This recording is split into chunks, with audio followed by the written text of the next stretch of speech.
अगर आप भी लेना चाहते हैं देश दुनिया की तमाम जानकारी तो आज ही सब्सक्राइब करें हमारे चैनल को। साथ ही नीचे दिए बेल आइकन को जरूर दबाएं ताकि हर अपडेट आप तक पहुंच सके। नमस्कार, प्रभात साक्षी न्यूज नेटवर्क पर आप सभी का स्वागत है।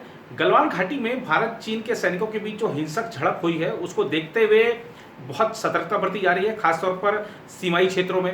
अब अगर हम आपको बताएं श्रीनगर लेह राजमार्ग के बारे में, तो दरअसल अगर श्रीनगर और लेह को जोड़ने वाला ये एकमात्र राष्ट्रीय राजमार्ग है और ये साल में कुछ ही महीने खुलता है क्योंकि मौसम संबंधी कारणों से अक्सर ये बंद ही रहता है। लेकिन अब इस तरीके की खबरें चली आज सुबह कई चैनलों पर कि इस राजमार्ग को बंद कर दिया गया है आम लोगों के परिचालन के लिए। प्रभात साक्षी ने इस बात की हकीकत जानने के लिए अपने संवाददाता को वहां भेजा और जाना तो वहां पर हकीकत कुछ और थी।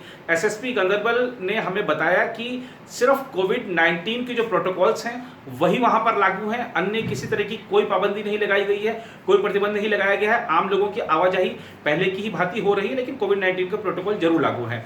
और अगर हम बात करें जो वहां पर सेना के जो वाहनों की मूवमेंट की, तो सेना के आप देख सकते हैं सेना के जो वाहनों की मूवमेंट है वो जैसे पहले हो रही थी वैसे ही अभी भी हो रही है, उसमें कहीं कोई बाधा नहीं है। और जो अगर हम आम लोगों के वाहनों की बात करें तो वो भी हो रही है पहले की तरह ही, बस चेकिंग थोड़ी सी बढ़ा दी गई है और खासतौर पर नजर रखी जा रही है। आप देखिए कि अगर हम बात करें जो यहाँ पर सेना के वाहनों की मूवमेंट देख सकते हैं, तो ये जो मूवमेंट हो रही है लगातार इस बात के लिए हो रही है कि अगर सामने वाला अपनी तैयारी कर रहा है तो हमको भी अपनी तैयारियों में कोई कमी नहीं रखनी है, एक बात। दूसरी बात यह कि अभी जिस तरीके से वार्ता लगातार जब हम देखते हैं कि 5 मई के बाद से जिस तरीके से जो गतिरोध बना है, उस गतिरोध के दौरान वार्ता भी करता रहा है चीन, वार्ता के लिए पेशकश भी करता रहा है, वार्ता के जरिए मुद्दे सुलझाने की बात भी करता रहा है, लेकिन तैयारियां भी बढ़ाता रहा है। लेकिन भारत भी पीछे नहीं रहा है, भारत ने भी लगातार अपनी तैयारियां बढ़ाई हैं। अगर वो उन्होंने जितने सैनिक खड़े किए हैं हमने भी वहां पर इतने सैनिक लगाए हैं,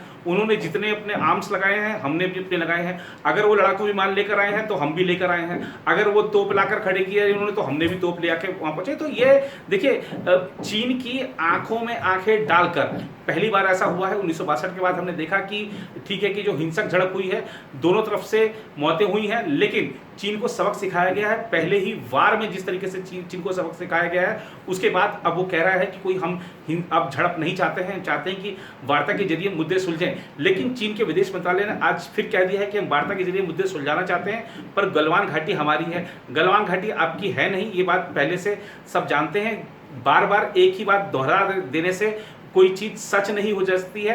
आप 100 बार झूठ बोलिए तो वो सच नहीं हो जाएगा। चीन को ये बात पहली बात समझ लेनी चाहिए।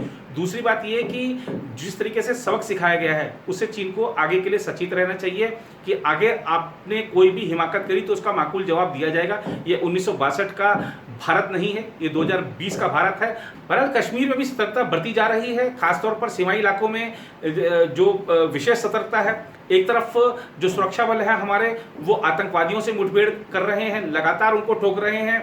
पाकिस्तान की ओर से सीजफायर का उल्लंघन भी लगातार जारी है, वहां भी माकूल जवाब दिया जा रहा है। तो आप देखिए कि हमारे सुरक्षा बल किस तरीके से मुस्तैदी के साथ विभिन्न मोर्चों पर काम कर रहे हैं, विभिन्न मोर्चों पर उनको डटे हैं और बिल्कुल सटीक जो जवाब है वो बिल्कुल सही समय पर दे रहे हैं। यही बड़ा कारण है कि हम सब भी अपने घरों में स्वयं को सुरक्षित समझते हैं। सेना के साथ खड़े रहना सबको चाहिए। सवाल उठाने वाले बहुत सारे इस समय आ गए हैं, शौर्य पर भी सवाल उठाते हैं, सबूत मांगते हैं, बहुत सारी तरीके की चीजें होती हैं, इन सबसे बचना चाहिए। ये देश एकजुट रहे, ये समय की सबसे बड़ी मांग है।